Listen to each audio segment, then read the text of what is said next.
பையனுக்கு school fees கட்ட காசு இல்லாதனால ரிக்ஷாக்கு வர எல்லா கஸ்டமர் கிட்டையுமே திருட ஆரம்பிச்சிடுறாரு.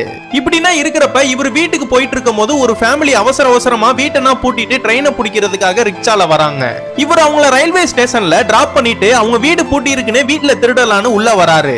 வீட்டுக்குள்ள என்ன இருக்குன்னு பார்த்து திருடிட்டு இருக்கிறப்ப ஆள் இல்லையேன்னு பார்த்தா அந்த வீட்டுக்குள்ள ஒரு பாட்டி தாத்தா இருப்பாங்க.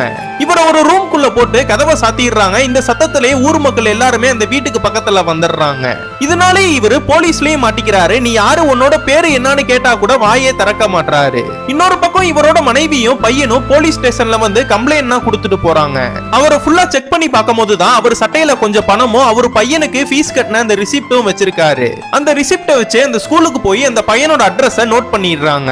உங்க வீட்டு அட்ரஸ் கண்டுபிடிச்சாச்சுன்னு அந்த அட்ரஸ சொல்றப்ப அவங்க அப்பாவும் கதறி அழுக ஆரம்பிக்கிறாரு. என் பையனுக்கு ஃபீஸ் கட்ட முடியாதனால தான் நான் எல்லா பக்கத்தும் திருட ஆரம்பிச்சேன். தயவு செஞ்சு இந்த விஷயத்தை வெளியில சொல்லிடாதீங்க சார். என் பையனை போர்டு எக்ஸாமே எழுத விட மாட்டாங்கன்னு பயங்கரமா கதறி அழுகுறாரு.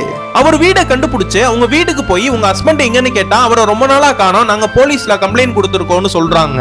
வீட்டுக்குள்ள போய் பார்த்தா இவன் பரீட்சைக்காக ரொம்ப படிச்சிட்டு இருக்கான். இதெல்லாம் பாக்குற இவரும் அவங்க கிட்ட கெமிஸ்ட்ரி சம்பந்தமா ஒரு சில கேள்வியும் கேட்கிறாரு.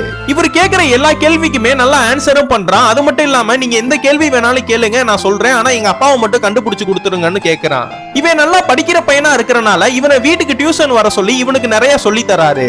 இதனாலே இந்த பையன் கிளாஸ்ல ஃபர்ஸ்ட் ரேங்க் தான் வாங்குறான். இதெல்லாம் தெரிஞ்சுக்கிட்ட அந்த கிளாஸ்ல படிக்கிற ஸ்டூடெண்ட்ஸோட பேரண்ட்ஸ்னா இந்த கமிஷனரை வந்து மீட் பண்றாங்க. எங்க பசங்களுக்கும் நீங்க வீட்ல வந்து டியூஷன் எடுக்கணும், நான் டியூஷன் அரேஞ்ச் பண்ணி தரேன்னு சொல்றாங்க. என்னால அங்க வர முடியாது, உங்க பையனை வேணா எங்க வீட்டுக்கு வர சொல்லுங்க, நான் சொல்லி தரேன்னு அவரும் சொல்றாரு. எங்க பையனா உங்க வீட்டுக்கு வரணுமான்னு இதுவே இவங்க ரெண்டு பேருக்குள்ளயும் பெரிய வாக்குவாதமாகி இவங்க எல்லாருமே பெரிய பெரிய பணக்காரனா இருக்கிறனால மேல் இடத்துல சொல்லி இவரை சஸ்பெண்ட் பண்ண சொல்லிடுறாங்க. இவர் சஸ்பெண்ட் ஆகி போறதுக்குள்ள அவங்க பையனை கூட்டிட்டு வந்து அவங்க அப்பாவை இங்கதான் இருக்காருன்னு காமிச்சிடுறாரு.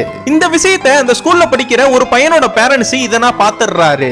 இது ஸ்கூல் வரைக்கும் தெரிஞ்சு இவங்க அப்பா ஒரு திருடனா இருக்கறனால ஒன்னு போர்டு எக்ஸாம் எழுத விட மாட்டோம்னு அந்த ஸ்கூல்ல இருக்கிற எல்லா சாருமே சொல்றாங்க.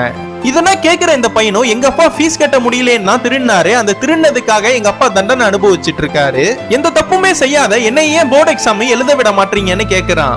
நீங்க என்ன தயவு செஞ்சு எழுத விடுங்க, நான் அப்படி எழுதினேன்னா இந்த ஸ்கூல்லயே ஃபர்ஸ்ட் ரேங்க் எடுத்து காட்டுறேன்னு சொல்றான். இதெல்லாம் கேக்குற பிரின்சிபலும் இவனுக்கு துணையா இருந்து நீ எழுதுன்னு சொல்லிடுறாங்க. இவன் சொன்ன மாதிரியே நல்லா போர்டு எக்ஸாம் எழுதி ஸ்டேட்லயே ஃபர்ஸ்ட் ரேங்க் வாங்கிடுறான். இதனால ஸ்கூல்ல இருக்கிறவங்க வெளியில இருக்கிறவங்க எல்லாருமே இவனை ரொம்ப பாராட்ட ஆரம்பிச்சிடுறாங்க. இது மட்டும் இல்லாம பையன் ஃபர்ஸ்ட் ரேங்க் எடுத்துட்டான அவங்க அப்பாவும் நிறைய பேருக்கு ஸ்வீட்னா தராரு.